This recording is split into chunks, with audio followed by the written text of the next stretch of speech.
مساء الخير عليكم ومرحبا بكم في فيديو جديد. اليوم نقدم لكم طاجين الزيتون او مرقه زيتون كما كانوا يسميوها بكري. مرقه زيتون هي محبوبه الجماهير الجزائريه في الاعراس، في المناسبات. نشوفوا مع بعضنا وش يدخل في هذه الوصفه، يعني سهله وسريعه. هنا نسخنوا طرف تاع الزيت، نحطوا فيه زوز بصلات يعني مقصوصين مكعبات هكا. طبعا راح نقلي البصل تاعي مليح، نقليه كي نشوفوه تقلى شويه نزيدوا له اللحم. هي تعمل اصلا باللحم، واللي يحب الدجاج وسي تجي بنينه لاباس عليها. يعني اذا كان عندك اللحم تعملها باللحم، بالدجاج بالدجاج، يعني كل اكله والجو تاعها. يعني بالدجاج ولا باللحم تختلف طبعا، بصح البنه كاينه. بعد ما قليناه مع اللحم الواحد والبصل نزيدوا شويه ملح هكا، ونخليوه. هنا عندنا فلفل اسود، فلفل احمر حار، شويه ثوم وشويه كركم. نقليوهم هكا مع بعضاهم.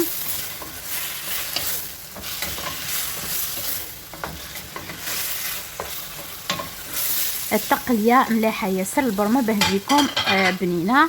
نقليو كما نقولوا سوا سوا.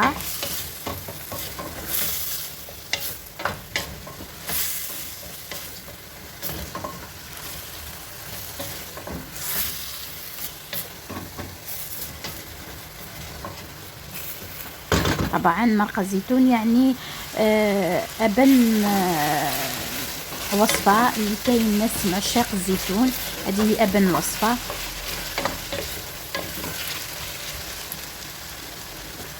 هنا بعد ما تقلت لنا راح نمرقوها ونخليو اللحم تاعنا يطيب. هاي هنا نخليو اللحم تاعنا يطيب بعقلو. يعني كما قلت لكم وصفه سهله وبسيطه. هنا طبعا راح نجيب الزيتون تاعنا كيما نقولوا راح نحطوه يغلي كيما بكري. يعني ما نحطش هذيك تاع البارد ولا. هنا راح نغليه لانه مالح هذا الزيتون، لازم نحيلو الملوحه تاعو، ما يتنحاش في الماء بارد، لازم يتغلى كيما هكا. نغليه 3 مرات، يعني جوست ما يهز الغلوه 2 مرات، يعني واحد دقيقتين 3 نبزع له الماء هكا، ما نخليش حتى يطيب يهرود. يعني لا، جوست ما يغلي بركه تنحالو هذيك الملوحه.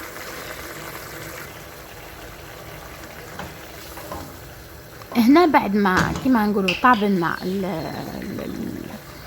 اللحم تاعنا، واش راح نجيب؟ راح نجيب الزيتون تاعنا اللي قلت لكم غليته 3 مرات وصبيته هنا اهو. نخليه شويه في هذاك لاصوص تاعو كي ناشف باه يدي البنه تاع اللحم لي زيبيس.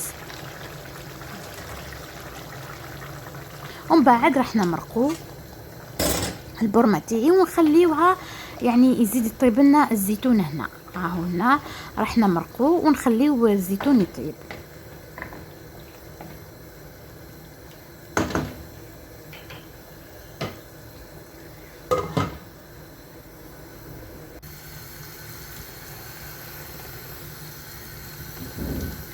هنا كي طاب لنا نحطو القرن تاع الفلفل الحار.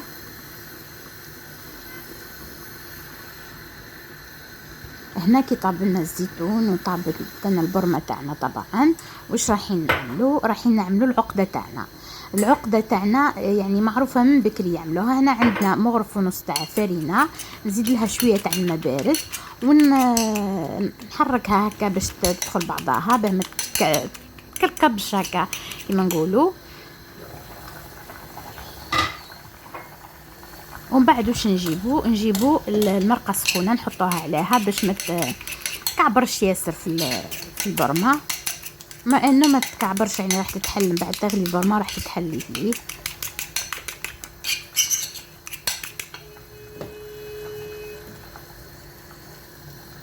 هنا راح نهز لاصوص تاعها شويه. هذه هي العقده اللي تخطر لنا واش اسمه الزيتون تاعنا.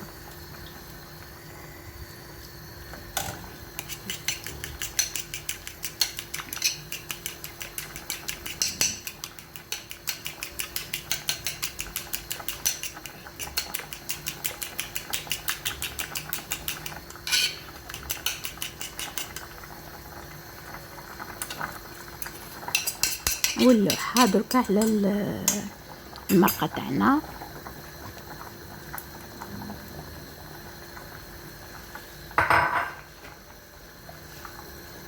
هكذا ونحرك العماره حتى تداخل هذيك الفرينه ونخليها جوست واحد 2 دقائق 3 دقائق هنا دركا تبقى تذوب يعني حتى تتجانس مع لاصوص هذا كامل.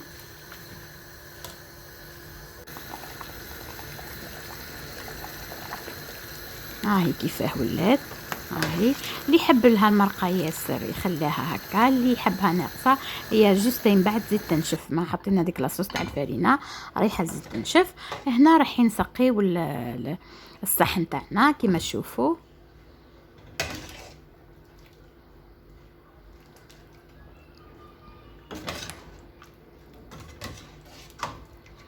مرقه زيتون روعه، يعني العشاق تاع الزيتون هذه المرقه رائعه.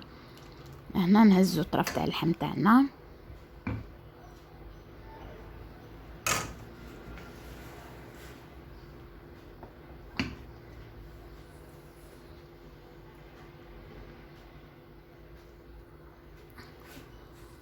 وهنا وجدت لنا مرقه الزيتون كما نقولوا نزينوها بشويه تاع المعدنوس.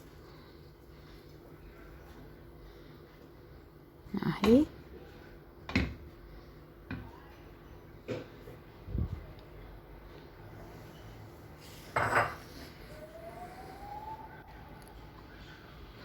وهنا كملنا مرقة الزيتون تاعنا. ان شاء الله تعجبكم الوصفة، وصفة جزائرية اقتصادية، ان شاء الله تجربوها، والى اللقاء في فيديو اخر بحول الله.